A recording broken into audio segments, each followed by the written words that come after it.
ASCAP's very own Ed Razzano is here to guide you through a practical checklist designed to strengthen your metadata and maximize the money in your pocket. So please welcome Ed Razzano.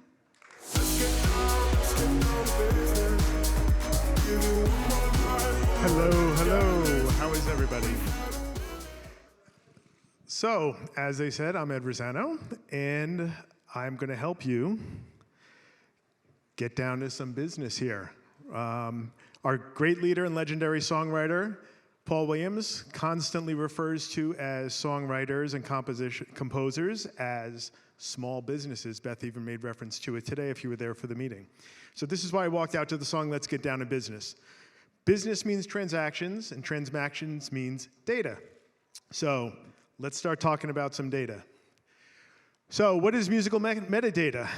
It's in the context of registering songs with ASCAP, music metadata is simply the basic song information that helps us understand and know who to pay and to pay the right people when your songs are performed. So what does this mean in practice, right? The more information you provide when registering song, the more information we have to link your songs to the proper recordings that are getting played and streamed on streaming services. So in other words, when DSPs like Apple Music or Spotify send the data of the recordings to us from when they were performed and when they were streamed, the more data points we have on file from you to help link those recordings to the underlying compositions, which are simply the songs that y'all wrote, the better it is for everybody, the more money you're going to get paid. So let's get to what those fun data points are. So online work registration, that's probably the place most of you do your registrations. I'm assuming a lot of you are independent single songwriters, and this would be the place in the portal that you would do it.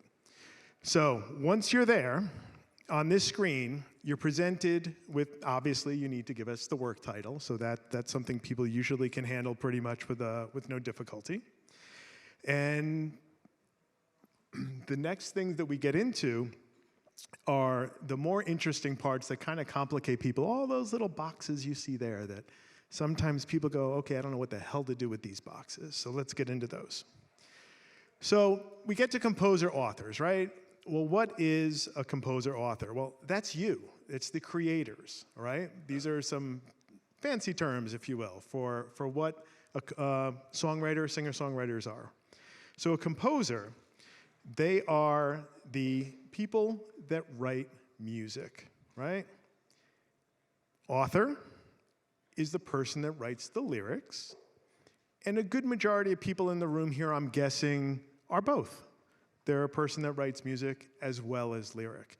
So those are just three of the roles that were on that prior screen, which we'll show you in a second, that you can choose when you're registering your song. It's important to know which one you did. So there are also roles like arranger and translator, but in the interest of time and trying to keep this a simple focus that's most meaningful, we're going to just focus on these three categories for a second, okay? So the next thing we ask you for is the name of the writer, right? Sounds easy. Hopefully you know your own name. That would be great. That's a good start, right? But what about your co-writers, right? You want to make sure you get your co-writers' names correct as well. But what if your co-writer has a name that's really common, right? Like John Smith. And when you start typing it, you see all these other John Smiths, and you don't know which is the right John Smith. And you're in the thick of doing the registration, and they're not responding to your text messages at the moment, and you can't get a hold of them, right? Well, what if there was this magical little code that you could have that would identify exactly the right John Smith, exactly the right person that you're trying to get a hold of and get registered on the song along with you, not to mention your own. Well, it's called an IPI. It's an interested party identifier. It's a number that is unique, it's international, and it identifies all the different parties, whether they be songwriters, composers, publishers, to ensure the royalties are paid to the correct people, right? You're in business, you're a small business. Songwriters are the only people I know that'll do the work and not worry about how the hell they're gonna get paid for it. Well, you need to worry about it. You're small business owners. So here are some key points about the IPI number I wanted to just share with you. Number one, it's typically 9 to 11 digits, okay? It's unique to you. It's very much like your Social Security number, with the key exception that it's not dangerous to share. And I would absolutely encourage you to share it with your co-writers. Make sure they have yours. Make sure you have theirs. Put it in your contact card if you want, so when you're passing your contact information back and forth, you are sharing that number with each and every person you write with. So it's not your ASCAP member ID. Don't share that one. That would be bad. Malo, malo. Don't share your ASCAP member ID. That's your account number. That you want to keep private. So you want to make sure that you're clear that you're sharing the IPI number. If your co-writer is a member of any PRO in the world, doesn't matter which one it is, they are going to have an IPI number. And as I said, make sure you ask for it. And of course, if they're not, you're going to, of course, encourage them to join ASCAP, and we'll give them one. So you'll be sure that everybody that you're working with and everybody you're writing with is going to have this IPI number. So that's all well and great, but when you put the IPI number in here, look at that. You get one unique John C. Smith. So instead of having to type somebody's name, you can put their IPI instead. And you are going to make sure not only that they're putting you correctly on the songs you co-wrote, but that you're putting the correct songwriters and co-writers on the co-write. So Ed, this is all great, right? Where the hell do I find this little number, though? How do I know where it is? Well, that fancy little number can be found in the ASCAP mobile app. It's right here. It's in the membership information section, and you can find it there. And as you can see from this little Add to Apple Wallet button that's there, you can add it to your Apple Wallet, and it'll be right there, handy, whenever you need it, whenever you need to be able to share it with somebody. So I'm sure you've all downloaded the ASCAP app by now, and it's just important to note also that it is not the member ID. Do not share the member ID, okay? So that brings us to, how do you get the correct role? Well, it's pretty simple. You're in the room writing together. You know if you wrote music. You know if you wrote lyric. So it's very simple and clear that you'll be able to sort that out. So when you click the drop-down, though, you're presented with the three that I mentioned, right, which is composer, author, that it's listed as one thing, so you're not going to click two different things. Then you've got composer, you've got author, and like I said, you have all the other things as well that are down there for translators and the other roles that exist.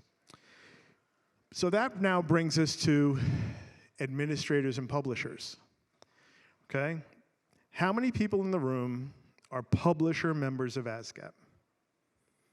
Wow, great, that's a great number. Okay, how many people in the room are writer members of ASCAP? Okay, and how many people in the room are both writer and publisher members of ASCAP? Okay, that's some great coverage, that's wonderful. So for the writer members that aren't already publisher members and don't have publishing deals with a third party of any way, shape, or form, well, I've got good news for you. As a creator, you're already a publisher as well. You are a small business. You are the writer and the publisher of your own work until you've assigned those publishing rights to somebody else for whatever reason, or you've gotten a third-party deal from another publisher. So make sure that you join ASCAP as a publisher as well as a writer, okay? There are two sides to the equation. You get monies from your publishing side and from your writer side. They're both yours. So make sure that you join as both. And you may, because otherwise you may be leaving money on the table. And to join as a publisher, you can simply go to the ASCAP website and go to sign up and join as a publisher. And if you need assistance, of course, our global member services team is available to help. And I'll give you their phone number later at the end, but they're also, they have a station over here as well in the other hall if you'd like to just pop by over there. So let me explain more about what these entities do, right? A publisher, which is sometimes referred to as the owning or original publisher, it's typically the publisher that has the direct relationship, with the songwriter. So who has a better relationship with you than you? Nobody, right? So if indeed, like I said, you haven't signed the publishing rights over to somebody else, you are your own publisher. And it's a key thing to remember. Now, an administrator, they collect monies and they do all the back office administration work for the publisher in exchange for a % of the royalties that they collect on your behalf. So again, unless you have done a deal explicitly with a third party that is an administrator, then you yourself are the publisher and you should join as both. It's also important to note here, though, that anybody who's done deals with, let's say, a DistroKid or a CD Baby as your distributor, you may have in those agreements also have them become your administrator. So you may have an administrator and may not realize it. I'd encourage you to look into your contracts there and just see, in which case you're all good. But I just wanted to make sure people realize that sometimes it comes along with some of the distribution deals that people sign on to. If you have one of those deals, they should be doing your registration for you. You shouldn't be here doing it anyway. So that can cause confusion if we get multiple registrations from multiple places as well, and that kind of muddies the waters. So we want to make sure we don't muddy the waters and make sure that we get one nice clean registration for all the works that are out there, okay? All right, where does that bring us? So, suffice to say that the right-hand side, IPI, works exactly like the left-hand side IPI. And you should also get the IPI number for the publishers or the co-publishers of the songwriters that you're writing with as well. And put the number in, and you'll get exactly the same type of result that you got on the writer side, okay? All right, so splits, shares, and not like share. These are shares. It's a percents. Okay? This is the part that a lot of indie artists get confused with, a lot of new people to the songwriting world get confused with. So I want to take you to some of the, demystify some of this, hopefully simplify some of this for you. So it's simply who owns what % of the song, and therefore who gets paid what % of the royalty monies, right? It's all percents. It's math. I'm a musician. I don't know math. I don't understand math. Well, you're going to have to understand this part because you're also in business, as we said. So these are the two parts where you're going to put them. You're going to put some on the publisher side and some on the writer side. And you'll note that writers must total 50% and the publisher share must also total 50%. And this is the part that confuses a lot of people. They don't understand. So the simplest way to think of it is that whatever shares you control of a song, they get split 50-50 between your writer shares and your publisher shares. So if you wrote a song with another person, and let's just say you agree to split the song 75-25 for whatever reason. You decided you wrote more, and that's the way you've decided to do the splits. So what's going to happen is if you look here, right, the song adds up to 100. You've got 75% writer 1, 25% writer 2, so the song adds up to 100%. That's great, right? Well, now writer 1's publisher share and writer share are going to be half of what the total they control of the song is. So the writer share is going to be 37.5 for writer 1 and 37.5 for their publisher share. Similarly, writer 2, who has 25% of the song, they're going to split that in half between their writer and their publisher share, and you're going to get 12.5% and 12.5%. And then you'll see, magically, the writer share equals 50%, and the publisher share equals 50%. And that's the part that I think a lot of people get confused of. But that's your 50-50 split, and that's how that all works. So a writer can register to become their own publisher for their work and claim their publisher's 50% of ownership, and vice versa. So also, if you're only an ASCAP member as a publisher and you also write songs, you're also going to want to join ASCAP as a writer, because you may also be leaving some money on the table, and nobody likes to do that. So, for most of you in the room, I'm guessing you have songs released on some sort of a streaming service in the world, right? In the context of what we're talking about here, an audio asset is a digital sound file. It's that simple. It's your recordings. And these are some of the important key data points or metadata points that are associated with every single recording, right? You've got your track title, you've got your version, if sometimes there's versions, sometimes there's not. Primary recording artist, featured artist, sometimes there aren't any either. Duration, ISRC, release date. So the two yellow guys that are the version and the featured, those are usually the things you see parenthetically next to either the song title or next to the performers. So that's what those are. And then anything above the ISRC, or anything above the red, if any of those items change or you have multiple versions of those, each of those versions will have a unique, distinct ISRC. So let me just quickly jump into what an ISRC is for you. It's an international standard recording code. It's a 12-digit code. It's used internationally. It identifies your recording uniquely and unambiguously. That's really key, okay? It's more reliable than text matching. You could have words that look the same or sound the same, and if you're trying to use text matching, it may not match correctly, especially when recordings have similar names but are actually different, right? So if you had I Love You, parenthetically radio edit, and I Love You extended version, each of those are going to have a unique ISRC. So if all we need to look at is the ISRC to match it to your data, to your underlying composition, because you've given us all the ISRCs in your registration, we're good. We don't have to worry about any of that other stuff. And if there's variations in spellings or language, you know, how did you spell color? Was it OU or just OR, et cetera, et cetera. And then character sets sometimes make things unreliable. If your releases are also out on some international Spotify's or Apple Music or wherever that use different character sets, right? Sometimes they'll take the titles and they'll translate them into the Japanese character set or the Chinese character set. Well, that text matching isn't going to help us there, but the ISRC will. And that's the way we can get to it, as long as you provided that data point when you did the registration.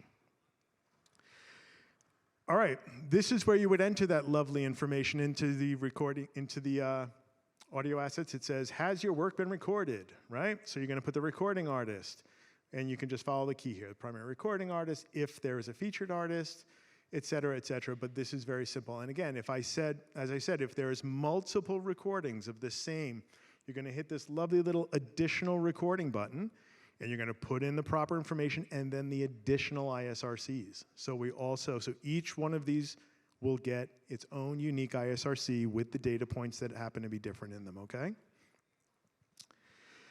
So that brings us to one of the last items, but certainly not the least, performers, okay? A performer can simply be the recording artist if it's never been just like performed on TV. It can be redundant, and that's fine. But it's additionally here, if somebody else has, let's say somebody you know plays it out live all the time, and it's a song you wrote, but they've never recorded it. It's not out on a distribution network, or it's not anywhere, you know, commercially. You can put their name there as well. If the song was on TV on, you know, I don't know, The Tonight Show or something, and somebody happened to sing one of your songs, but they've never actually recorded it and released it, this is the place you can also put that person and that performer. So let's just go through what we've accomplished here. Composers, authors, right? Administrator, publishers, we've gone over that. Splits, performers, and audio assets. So those are the key components that you want to look at. But that didn't quite work out the way I wanted it to. I wanted it to be something different. Hold on. There we go. That's better. So just remember ASCAP, and you'll always have healthy data, okay? So speaking of healthy data, we've built in something exciting into the ASCAP app, the Data Health Check. So you can download the ASCAP app and run the health check. You simply push that little start scan button, it'll scan your catalog, and it'll tell you if there's any metadata that you need that's missing, or it can help you get paid, and you can fix it right then and there in the app. If you follow the hints from today, I'm sure you'll get a perfect score, and you will end up with beautiful metadata. Again, if you're already an ASCAP writer member or already an ASCAP publisher member only and not the other, then I encourage you to go to our website and join as a publisher as well, or as a writer as well. And if you have any questions, our member services department is always available and willing to help. And they're also inside Herscher Hall today, right over there.